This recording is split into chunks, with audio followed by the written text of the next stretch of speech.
আসসালামু আলাইকুম। আমি মোহাম্মদ নাসির উদ্দিন, সহকারী শিক্ষক, চিরিবন্দর মডেল সরকারি প্রাথমিক বিদ্যালয়। হ্যালো মাই ডিয়ার স্টুডেন্টস, তোমরা সবাই কেমন আছো? আশা করি তোমরা সবাই ভালো আছো, তাই না? যাই হোক, গত ক্লাসে আমরা আলোচনা করেছিলাম প্রেজেন্ট পারফেক্ট টেন্স নিয়ে। ওকে, আজকে আমরা আলোচনা করব প্রেজেন্ট পারফেক্ট কন্টিনিউয়াস টেন্স নিয়ে। ওকে, কোন টেন্স নিয়ে আলোচনা করব? প্রেজেন্ট পারফেক্ট কন্টিনিউয়াস টেন্স নিয়ে। ওকে, ভেরি গুড। তাহলে আমরা প্রেজেন্ট পারফেক্ট কন্টিনিউয়াস টেন্সের চেনার উপায়টা দেখে নিই। ওকে, চেনার উপায়, বাংলা বাক্যের শেষে কি থাকবে? তেসি, তেসো, তেসে, তেসেন এবং নির্দিষ্ট অনির্দিষ্ট সময় থাকবে। তেসি, তেসো, তেসে, তেসেন, সেই সাথে কি থাকবে? নির্দিষ্ট আর অনির্দিষ্ট সময় থাকবে, তাই না? আর কিছু না। Very good. গঠনটা তাহলে কী হবে? আমরা একটু গঠনটা দেখে নেই। গঠন, subject plus have been oblique has been plus মূল ভার্বের প্রেজেন্ট ফর্মের সাথে আইএনজি প্লাস বাকি অংশ plus since oblique for plus time. আবার একটু দেখে নিই। Subject have been oblique has been plus মূল ভার্বের প্রেজেন্ট ফর্মের সাথে আইএনজি প্লাস বাকি অংশ plus since oblique for plus time. এইখানে কিছু জিনিস আছে, যেমন আমরা কখন হ্যাভ বিন আর কখন হ্যাজ বিন বসাবো, কখন সিন্স আর কখন ফর বসাবো, তাই না? একটু আমরা এনবিতে দেখে নিই। কি আছে এনবিতে? একটু দেখে নিই। শুধুমাত্র থার্ড পারসন সিঙ্গুলার নাম্বারের ক্ষেত্রে হ্যাজ বিন আর বাকি সবগুলোর ক্ষেত্রে হ্যাভ বিন বসে। অ্যাগেন, শুধুমাত্র থার্ড পারসন সিঙ্গুলার নাম্বারের ক্ষেত্রে হ্যাজ বিন আর বাকি সবগুলোর ক্ষেত্রে কি বসে? হ্যাভ বিন বসে। Okay, clear? Very good. আর নির্দিষ্ট বোঝালে দেখে নাও, নির্দিষ্ট বোঝালে সিন্স আর অনির্দিষ্ট বোঝালে ফর বসে। নির্দিষ্ট বোঝালে সিন্স, অনির্দিষ্ট বোঝালে ফর বসে। অনেকের মধ্যে এটা কনফিউশন হয়ে যায় যে কোনটা নির্দিষ্ট আর কোনটা অনির্দিষ্ট, মানে এটা গোলায় ফেলে, ঠিকমতো মনে রাখতে পারে না। এটার জন্য আমাদের মনে রাখতে হবে, যদি আমরা দেখি যে এখানে হইতে থেকে আছে, বাংলা বাক্যের মধ্যে একটা হইতে থেকে আছে, তাহলে এটা অবশ্যই আমরা নির্দিষ্ট ধরে নিব। কি ধরে নিব? নির্দিষ্ট ধরে নিব, ঠিক আছে? আর যদি দেখি যে ধরিয়া যাবৎ আছে, ধরিয়া যাবৎ আছে, তাহলে এটা আমরা কি ধরে নিব? অনির্দিষ্ট সময় একটা। ওকে, তাহলে আবার মনে রাখিও, ভালো করে মনে রাখিও। Attention please. হইতে থেকে থাকলে নির্দিষ্ট আর ধরিয়ে যাবৎ হলে অনির্দিষ্ট। ক্লিয়ার? আমরা একটা উদাহরণ দেখে নিই। আমি সকাল হতে বই পড়িতেছি। আমি সকাল হতে বই পড়িতেছি, আমি ফার্স্ট পারসন, তাহলে আই হ্যাভ বিন। মূল ভার্বটা কী আছে আমরা দেখে নিই। পড়িতেছি, পড়ার ইংরেজি কি আমরা ভালো করে জানি? রিড। তাহলে আই হ্যাভ বিন এর সাথে ING, I have been reading. তারপর বলা হয়েছে কি মূল ভার্বের সাথে আইএনজি প্লাস বাকি অংশ। তাহলে কি পড়তেছি? একটি বই পড়লাম। Okay, I have been reading a book. এই পর্যন্ত হয়েছে। এখন আমি বের করবো এটা আসলে নির্দিষ্ট না অনির্দিষ্ট। সকাল হইতে, হতে, এই হইতে থেকে থাকলে এটা আমার নির্দিষ্ট, তাহলে এর জন্য সিন্স মর্নিং। ক্লিয়ার? তাহলে কি দাঁড়ালো?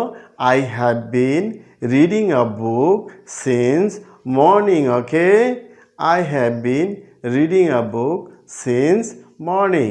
ক্লিয়ার? Very good. আরেকটা এক্সাম্পল আমরা দেখে নেই। তারা 2 ঘন্টা ধরে মাঠে খেলিতেছে। তারা 2 ঘন্টা ধরে মাঠে খেলিতেছে। তারা, দে। তাহলে কি হবে? হ্যাভ বিন, তাই না? কারণ শুধুমাত্র থার্ড পারসন সিঙ্গুলার নাম্বারের ক্ষেত্রে হ্যাজ বিন আর বাকি সবগুলোর ক্ষেত্রে কি বসে? হ্যাভ বিন বসে। রাইট? তাহলে দে হ্যাভ বিন কি করতেছে? ভার্ব কি আছে? খেলিতেছে। খেলার ইংরেজি কি? Play. They have been playing. এখন কয় ঘন্টা ধরে? 2 ঘন্টা ধরে। ঠিক আছে? 2 ঘন্টাটা দেখে মনে হবে না এটা মানে নির্দিষ্ট, 2 ঘন্টা তো 1 ঘন্টা 2 ঘন্টা, এটা মানে নির্দিষ্ট।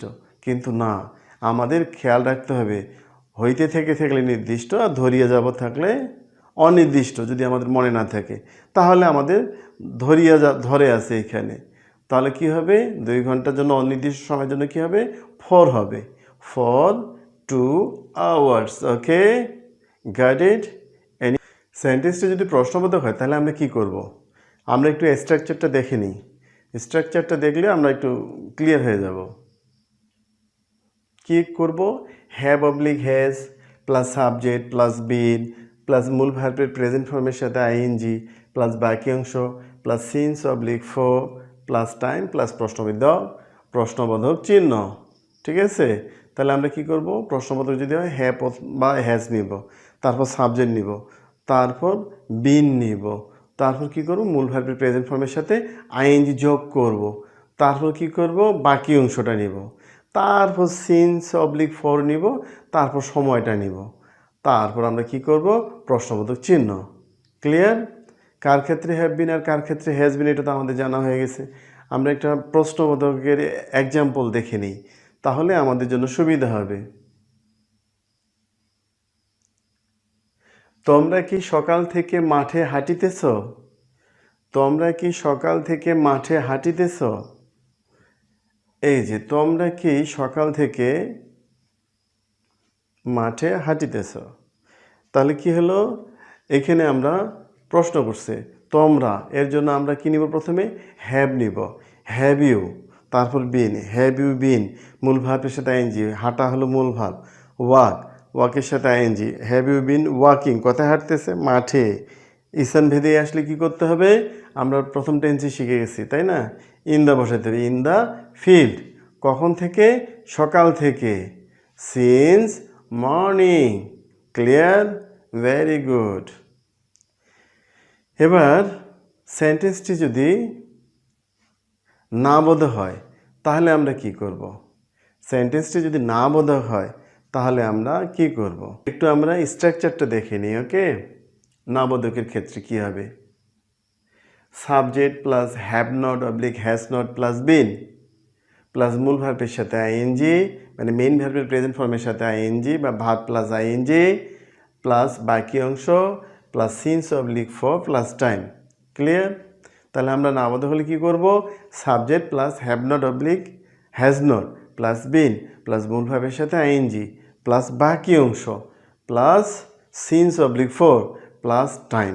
ওকে, আচ্ছা, আমরা একটা উদাহরণ করি, তাহলে আমরা আরও সহজ হবে, আমাদের কাছে বিষয়টা আরও সহজ হবে। ওকে,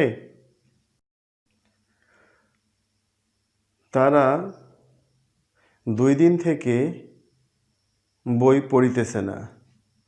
তারা 2 দিন ধরে বই পড়িতেছে না। তাহলে নেগেটিভ আমরা পেলাম, তারা 2 দিন ধরে বই পড়িতেছে না।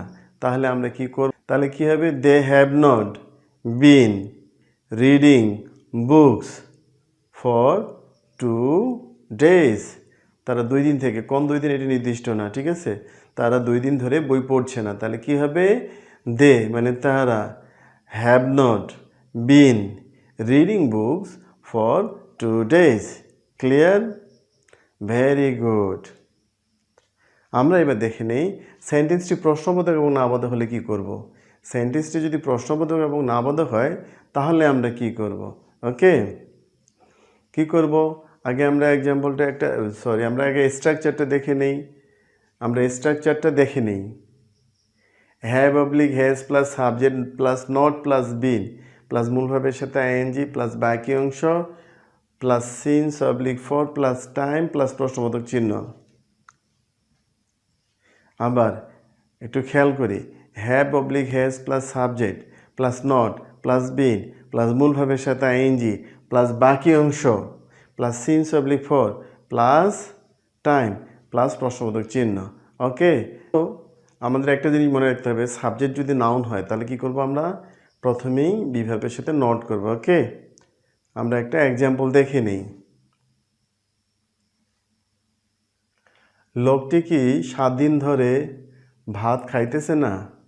লোকটি কি 7 দিন ধরে ভাত খাইতেছে না? তাহলে প্রশ্নবোধক এবং নাবোধক কি এবং না দুইটাই আছে, তাই না? তাহলে আমাদের কি হলো? ইন্টারোগেটিভ এবং নেগেটিভ হয়ে গেল। এখন আমাদের এটি করতে হবে, কি করতে হবে?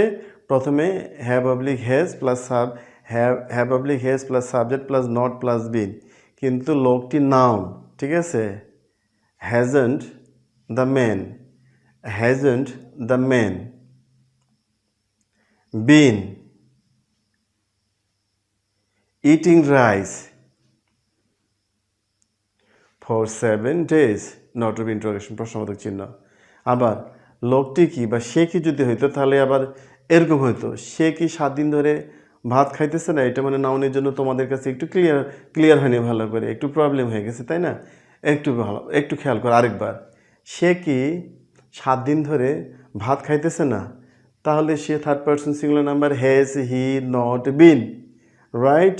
খাওয়ার ইংরেজি ইটিং রাইস, কয়দিন ধরে? 7 দিন, অনির্দিষ্ট, ফর 7 days, তারপর প্রশ্নবোধক চিহ্ন। Clear? Good, very good. Any problem? No problem, very good. এগুলো কী করতে হবে? আসলে তোমাদের এগুলো বাড়িতে বারবার ভালো করে প্র্যাকটিস করতে হবে, ঠিক আছে? যত বেশি প্র্যাকটিস করবে তত বেশি শিখতে পারবা। আর এই প্র্যাকটিসগুলো, টেন্সের প্র্যাকটিসটা আসলে যদি এক্সপ্রেস না করলে কিন্তু এটা থাকবে না। যত বন্ধুর কাছে এক্সপ্রেস করবা, যত বাড়ির যে কারো কাছে এক্সপ্রেস করবা, তাহলে এটা তোমার তত মনে থাকবে। এবং প্র্যাকটিস করতে হবে কিভাবে এটা গঠন হচ্ছে, কিভাবে কী হচ্ছে, সবগুলো যদি একটু মনোযোগী হয়ে যদি দেখো, তাহলে তোমাদের কাছে এই টেন্সগুলো খুব ইজি মনে হবে। ওকে? আর যদি কোনো জায়গায় কোনো প্রবলেম থেকে থাকে, just inform me. Okay? I will try to make it more easy. Okay? Easy to easier. Okay? Good. আরেকটা ওয়ার্নিং হলো, ওয়ার্নিংটা এরকম, বাড়ি থেকে বের হবা না, ঠিক আছে? নিজে সুস্থ থাকবা, পরিবারকেও সুস্থ রাখবা, নিজে ভালো থাকবা, পরিবারকে ভালো রাখবা, এই জন্যই বাড়ি থেকে বের হবা না, ঠিক আছে? মাই ডিয়ার স্টুডেন্টস, আমি আবার তোমাদের কাছে আরেকটা ক্লাস নিয়ে আসব। ততক্ষণ পর্যন্ত টাটা, বাই।